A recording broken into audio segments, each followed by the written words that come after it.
Welcome to The Lifestyle Herbalist, the podcast where holistic wellness meets everyday living. I'm your host, Dabney Vaccaro, registered dental hygienist, clinical herbalist, and certified health coach. We're passionate about bridging the gap between conventional medicine and plant-powered healing. Whether we're diving into oral microbiome health, the power of adaptogens, or just simple steps for vibrant living, our goal is to help you feel empowered with practical science-backed and earth-grown solutions. So grab your favorite cup of tea as we dive into this episode. Hey everyone, and welcome back to The Lifestyle Herbalist. Today we're diving into a topic that's everywhere, teeth whitening. It's probably the number one question I get asked at the dental office. White teeth are a sign of health and youth.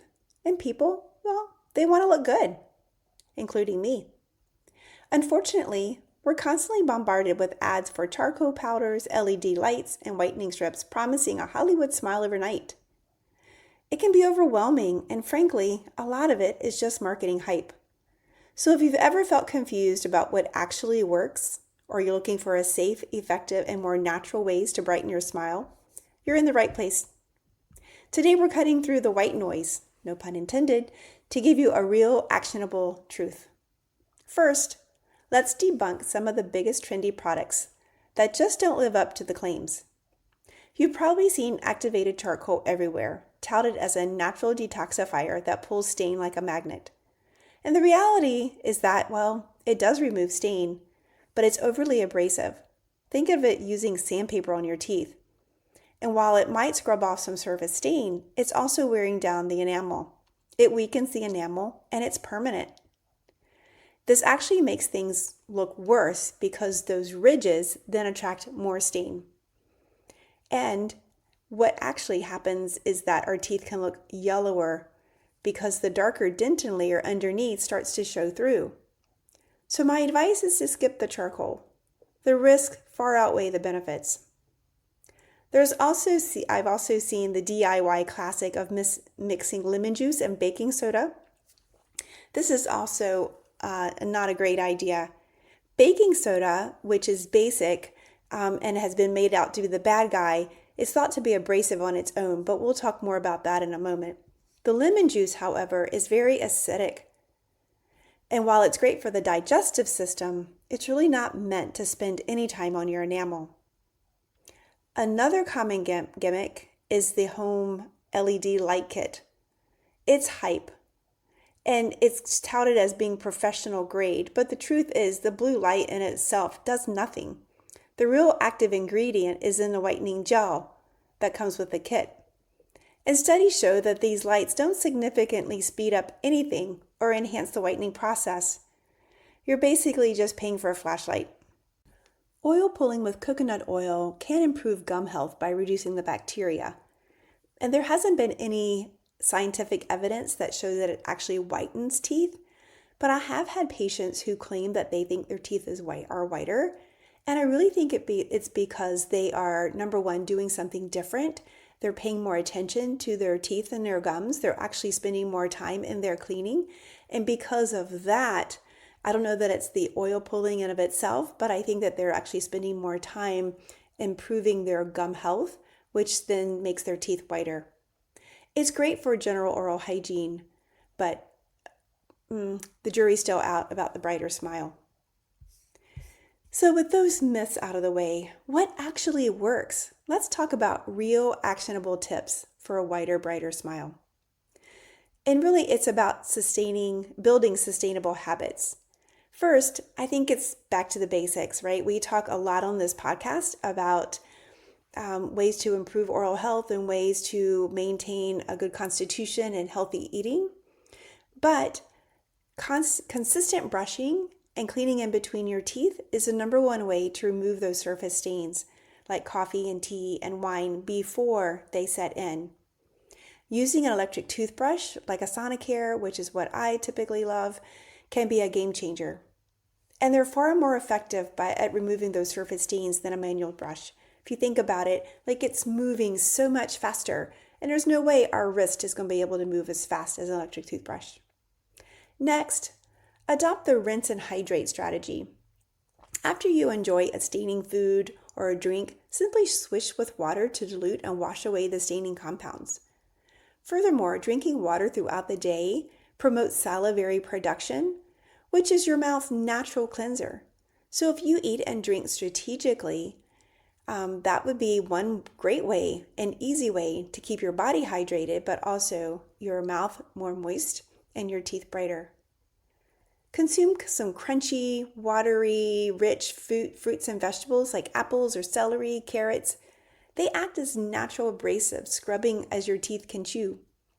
It's important to note that it's best to refrain from brushing and wait at least 30 minutes to allow the pH of the mouth to return to homeostasis. I had a patient once who used to get lots of that lower calculus, which is the place where most people build it up, is on the back sides of those lower front teeth. She used to come in every 6 months and have just a wall of calculus there. And anyway, one day she came in and she hardly had anything. I was like, wow, things look so much better. What have you been doing differently? Did you get a new toothbrush? And she says, no, I haven't done anything different. And then as she was sitting there thinking about my question, she says, oh, well, actually, I'm eating more carrots and celery because I'm trying not to have crackers so much. I'm trying to make better healthy choices. And it was just that simple act of trading in her crackers for a snack as she was eating, that she was snacking on during the day at work, to carrots and celery that made a huge difference in her teeth and her gums. And she did not have all that calculus to scrape off. So we were both happy about that. So when you're ready to choose a product, choose wisely. When I was in hygiene school, I was taught that baking soda is abrasive and that people should not use it for brushing. Today, it's been noted to be generally less abrasive than most commercial toothpaste, and I recommend it frequently to my patients, especially people who had gingivitis, gum disease, things like that. The relative dentinal abrasive number on baking soda is a 7, compared to many toothpaste that range from 35 to 250. And the lower the number, the less abrasive. So baking soda, like I said, was thought to be very abrasive. Nobody should use that on their teeth. It's at a 7. But most of the toothpaste that you're getting at the store these days are anywhere from 35 to 250. Baking soda's sharp-edged particles can feel gritty, and its particles are larger but softer. And their rounded silica particles that are found in toothpaste are the primary source of abrasiveness that are in the most toothpaste formulas. So personally, I rarely use a commercial toothpaste. I alternate between my herbal tooth powder and baking soda. And of course, I use my Sonicare electric toothbrush, which as a dental professional, I have found it to be very effective for disrupting that biofilm on the teeth. And really, it's that biofilm on the teeth that attracts the stain in the first place. The only proven ingredients that safely whiten teeth are hydrogen peroxide and carmine peroxide. Look for whitening toothpaste with the ADA seal of acceptance.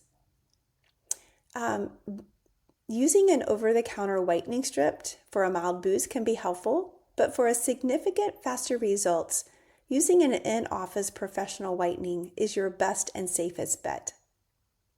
Before you run off and try any of these, there's one crucial thing everyone forgets: the natural color of your teeth. Your enamel is naturally semi-translucent, and underneath is a layer called dentin, which is naturally yellow. So some level of yellowness is normal and healthy. The goal of whitening is to restore your teeth to their natural whiteness, and that looks different for each person. Should not want to force them into a blinding, unnatural paper white color. Also remember that whitening doesn't work on crowns, veneers, or fillings, so it's important to manage your expectations. People who have really thick enamel, their teeth naturally look whiter. Not everybody has that really thick enamel, and so for some folks, when their enamel is a little thinner, their teeth are going to look a little more yellow because of, like I said, that dentin. So expectations should be just that. If you want something permanent whitening, then crowns, veneers, something like that would be what you would have to go for if you wanted that Hollywood smile. So to sum it all up, ditch the charcoal and lemon juice.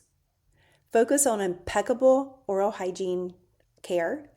Rinse with water. Be smart with your diet.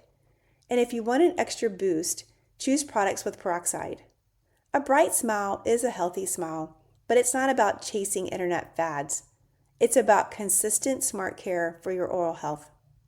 I hope you're able to get one tip out of this show today. And if there's a friend or somebody that you know that is interested in whitening their teeth, feel free to share it with them.